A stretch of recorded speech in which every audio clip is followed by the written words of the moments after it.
జై శ్రీరామ్. అందరికీ నమస్కారం. వెల్కమ్ టు న్యూస్ అఖండ. నేను మీ కస్తూరి శ్రీధర్. మిత్రులారా, మహారాష్ట్రలో ఉన్నటువంటి నాగపూర్కు సంబంధించి ఒక ఇంపార్టెంట్ న్యూస్ ఒకటి తీసుకొచ్చిన. చెప్పాలంటే ఇది ప్రతి ఒక్కరు కూడా తెలుసుకోవాల్సినటువంటి న్యూస్. అసలు నాగపూర్లో ఏం జరిగింది?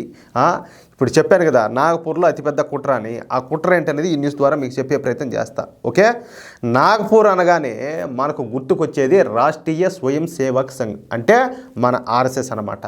ఈ నాగపూర్లోనే మన రాష్ట్రీయ స్వయం సేవక్ సంఘ్ ప్రధాన కార్యాలయం అయితే ఉండాలి. దీంతో నాగపూర్ నగరంతో పాటు దాని చుట్టుపక్కల కూడా మన ఆర్ఎస్ఎస్ ప్రభావం బాగా ఉంటుంది. అంతకు ముందు వరకు ఈ నాగపూర్ ప్రాంతంలో ఆర్ఎస్ఎస్కు పెద్దగా పట్టులేదు. నాగపూర్లో మన ఆర్ఎస్ఎస్ కేంద్ర కార్యాలయం ఉన్నప్పటికీ మొన్నటి వరకు ఇక్కడ కొంత మేరకు తప్ప ఆర్ఎస్ఎస్ ప్రభావం పెద్దగా ఉండేది కాదు. అయితే 2015 నుంచి ఈ నాగపూర్తో పాటు నాగపూర్ చుట్టుపక్కల ప్రాంతాల్లో ఆర్ఎస్ఎస్ అయితే బాగా విస్తరించింది. ఇప్పుడు గ్రేటర్ నాగపూర్ ప్రాంతంలో మన ఆర్ఎస్ఎస్ గట్టి పట్టునైతే సాధించింది. ఒక్క ముస్లింలు తప్పించి మిగతా అన్ని వర్గాల్లో కూడా ఆర్ఎస్ఎస్ ప్రభావం అయితే చాలా ఎక్కువగా ఉన్నది. అందుకే మొన్నటి మహారాష్ట్ర ఎన్నికల్లో ఈ నాగపూర్తో సహా ఈ నాగపూర్ చుట్టుపక్కల ఉన్న అన్ని అసెంబ్లీ స్థానాల్లో కూడా భారతీయ జనతా పార్టీ కూటమి ఘన విజయం సాధించింది. ఇక నాగపూర్ నగరం అనేది ఒక మహానగరం అని చెప్పొచ్చు. నాగపూర్ మధ్య భారతదేశంలో అతి పెద్ద నగరం. మహారాష్ట్ర రెండవ రాజధాని ఈ నాగపూర్ అన్నమాట. ఈ నాగపూర్ జనాభా దాదాపు 40 లక్షల మంది ఉంటారు. అర్థం మీకు? ఇక గ్రేటర్ నాగపూర్లో అయితే ఈ జనాభా 50 లక్షల వరకు ఉంటుంది. పైగా ఈ నాగపూర్ నగరం మన దేశానికి మధ్యలో ఉండడంతో ఈ నాగపూర్ మన దేశంలోనే అతి పెద్ద వాణిజ్య నగరంగా రూపాంతరం చెందింది. ఇక్కడ వ్యాపారులు అయితే ఎక్కువగా ఉంటారు. ఈ నాగపూర్ జనాభాలో 20% మంది ముస్లింలే. ఓకే, అయితే ఈ నాగపూర్ను తమ చేతుల్లోకి తీసుకోవాలని కొన్ని జిహాదీ శక్తులు విశ్వ ప్రయత్నం చేస్తున్నాయి. ఎందుకంటే ఈ నాగపూర్లోనే ఆర్ఎస్ఎస్ కేంద్ర కార్యాలయం ఉండడం, అదేవిధంగా ఈ నాగపూర్లో స్వయం సేవకులు ఎక్కువగా ఉండడంతో పాటు ఈ నాగపూర్ అనేది అతిపెద్ద వాణిజ్య నగరం కావడంతో ఇక జిహాదీలు ఈ నాగపూర్ పైన కన్నేశారయ్యా. ఈ క్రమంలోనే 2019 నుంచి 2021 వరకు మహారాష్ట్రను ఉద్ధవ్ ఠాక్రే పాలించిన సంగతి మీకు అందరికి కూడా తెలిసిందే. కాంగ్రెస్ పార్టీ, శరద్ పవార్ పార్టీ, అదేవిధంగా ఉద్ధవ్ ఠాక్రే పార్టీలు కలిసి 2019 నుంచి 2021 వరకు ఈ మహారాష్ట్ర రాష్ట్రాన్ని పాలించినాయి. ఆ సమయంలోనే ఈ కుట్రకు నాంది పలికినారు. ఏ కుట్ర చెప్తా చూడండి, జాగ్రత్త వినండి. ఇక ఈ కుట్రలో భాగంగా ఈ 3 పార్టీల సాయంతో నాగపూర్ పక్కనే ఉన్నటువంటి 400 ఎకరాల స్థలాన్ని ఈ జిహాదీలు స్వాధీనం చేసుకున్నారయా. ఎంత? 400 ఎకరాలు. ఈ 400 ఎకరాల స్థలాన్ని బంగ్లాదేశ్లో ఉన్నటువంటి కోటీశ్వర్లకు అప్పనంగా అప్పగించారు. అర్థమైంది పాయింట్ మీకు? ఏందిరా స్వామి ఇంతసేపు వీడు ఇదంతా చెప్పినట్టు మీకు అర్థం అవ్వాలి కదా. సరే, ఈ న్యూస్ చూసే వాళ్ళలో కొంతమంది మేధావులు ఉంటారు, కానీ సామాన్యులు కూడా అర్థం అవ్వాలి కదా. అసలు ఏం జరిగింది, ఏం జరుగుతుంది, నాగపూర్ యొక్క గొప్పతనం ఏంది, దాని విశిష్టత ఏంది, వాళ్ళ యొక్క జనసాంద్రత ఏంది అనేది ప్రతి ఒక్కరికి అర్థం కావాలి కదా. అర్థం కావాలనే నేను పిన్ను చిన్నపిల్లలు కూడా అర్థం అవ్వాలని చెప్పేసి ప్రతి ఒక్కటి జాగ్రత్తగా చెప్తా అనమాట. అర్థమవుతుందా? 400 ఎకరాల స్థలాన్ని ఆక్రమించుకోవడం ఏంది? యాడ్నో, అది కూడా మన దేశంలో ఉండేవాళ్ళు కాదు, బంగ్లాదేశ్లో ఉండే కోటీశ్వర్లకు అది అప్పనంగా అప్పగించేది ఏంది? ఇక బంగ్లాదేశ్ నుంచి అక్రమంగా మన దేశంలోకి వచ్చినటువంటి ఈ బంగ్లాదేశ్ కుబేర్లు, అంటే బాగా డబ్బులున్న కోటీశ్వర్లు, ఈ 400 ఎకరాల స్థలంలో పెద్ద పెద్ద విల్లాలు కట్టుకున్నారు. ఇక ఇక్కడ స్థిరపడిపోవడానికి నిర్ణయించుకున్నారు. ఏముండదా, ఇటు చూడబోతే ఈ ఉద్ధవ్ ఠాక్రే, ఈ శరద్ పవారు, కాంగ్రెస్ పార్టీ కలిసి ప్రభుత్వాన్ని నడుపుతూ ఉండే. వాళ్ళకి ఏం కావాలంటే అది వల్ల సాయం చేస్తూ ఉంటారు. ఇంకెందుకు అనుకోరు? వాళ్ళ ఇష్ట ప్రకారం. వాళ్ళ అత్తాలు వెళ్ళినది, వాళ్ళ అత్తాల రాష్ట్రం అది. ఏమి తమాషా ఇది, ఏం తమాషా నడుస్తుంది?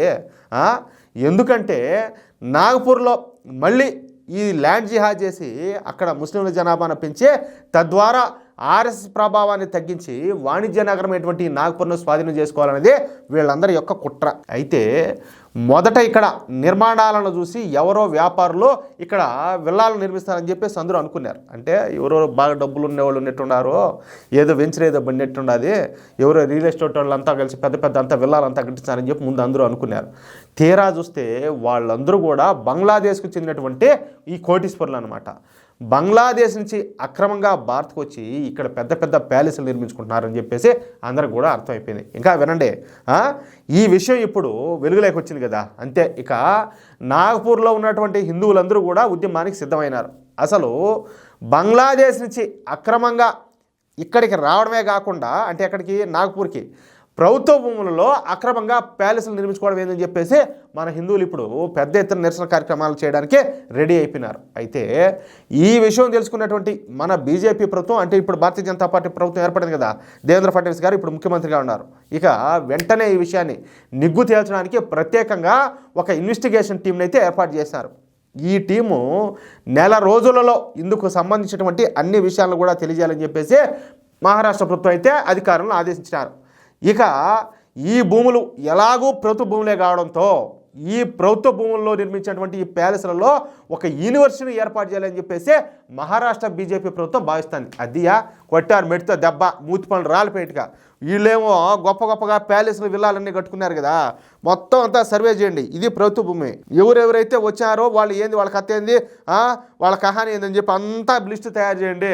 తేరా అంతా అయిపోయినాక వాళ్ళని ఎలదొబ్బి ఆడించి బయటికి తరివేసి ఆ కట్టిన ఈ ప్యాలెస్లు ఈ విల్లాలన్నింటిలో కూడా ఒక యూనివర్సిటీని ఒకదాన్ని ఏర్పాటు చేద్దామని చెప్పేసి ఒక అద్భుతమైన నిర్ణయం తీసుకున్నారు. సూపర్గా ఉన్నది కదా, రూపాయి ఖర్చులే, ప్రభుత్వ భూమిలో మన ఖర్చు లేకుండా రూపాయి డబ్బు లేకుండా ఎవడో వచ్చి ఇల్లు కడితే వాళ్ళ తరిగి దబ్బి మళ్ళీ దీంట్లో మనం యూనివర్సిటీని ఏర్పాటు చేసినట్టు, ఏదో చుట్టూరా ఒక మంచి కాంపౌండ్ వాళ్ళు కట్టి మంచి ఒక పేరుతో స్వాతంత్ర సమరయోధులు మన దేశం కోసం ధర్మం కోసం పనిచేసినటువంటి ఒక మహానుభావుని పేరు పెట్టి బోర్డు పెట్టేసి యూనివర్సిటీ ఓపెన్ చేసేస్తే సరిపోతుంది. ఎంత అద్భుతమైన ఆలోచన చూడండి. అదే చెప్పేది, మామూలుగా ఉండదు మ్యాటర్. అంటే ఆ నిర్మాణాలను తొలగించకుండా ఆ భవనాల్లోనే ఒక యూనివర్సిటీ అయితే ఏర్పాటు చేయనుండారంట. ఎట్లా న్యూస్ సూపర్గా ఉండదు కదా, అట్లుంటుంది మన వాళ్ళతో పెట్టుకుంటే, మామూలుగా ఉండదు.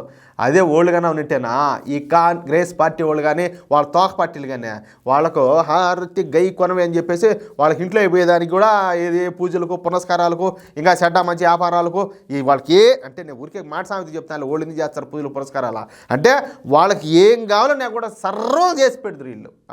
చూడండి ఆయన, అర్థం చేసుకోండి. భారతీయ జనతా పార్టీకి అదేవిధంగా ఈ సూడో సెక్యులర్ పార్టీలకు ఉన్నటువంటి తేడా ఏందో గమనించండి, గుర్తించండి. అర్థమవుతుందా?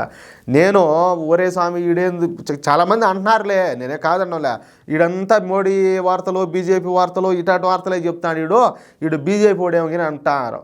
అంటే దేశానికి సంబంధించిన మాట్లాడినా, హిందుత్వానికి సంబంధించిన మాట్లాడినా ఇంకా బీజేపీ వాడేనా? సరే, నేను కాదనేది ఉండదు. ఒకవేళ ఈ దేశం కోసం ధర్మం కోసం పనిచేసేవాడు బీజేపీ వాడే అనుకుంటే అవును నేను బీజేపీ వాడినే, దాంట్లో తప్పే ఉండదు. నేను ఇందాక కూడా ఒక వీడియోలో చెప్పిన, తప్పు చేస్తే నాకు ఏ పార్టీ అయినా ఏ నాయకుడైనా ఒకటే, తప్పు చేసినాడంటే మోడీ గారినైనా కూడా మేము విమర్శిస్తాం, వ్యతిరేకిస్తాం, దాంట్లో మాత్రం డౌట్ లేదు. చెప్పినా కదా, మాకు ఈ దేశం ధర్మం ముఖ్యం, తర్వాతే ఏదైనా ఎవరైనా. మేము వ్యక్తులకు కానీ వ్యవస్థలకు కానీ మేమైతే లోబడి పనిచేసే వాళ్ళం కాదు, మాకు మా దేశం ధర్మం ముఖ్యం. అది అర్థం చేసుకోండి మిత్రులారా. నేను చెప్పిన దాంతో మీరు ఏకీభవిస్తే, నేను చెప్పిన మాటల్లో వాస్తవం ఉందని చెప్పి మీరు గ్రహిస్తే ఖచ్చితంగా ఈ న్యూస్ను నలుగురికి షేర్ చేయండి. చాలా గొప్ప న్యూస్ ఇది, చాలా మజా వస్తుంది అందరికి కూడా. ఓకే, అదేవిధంగా ప్రతి ఒక్కరు కూడా మీ యొక్క అమూల్యమైన అభిప్రాయాలను ఖచ్చితంగా కామెంట్ చేయండి.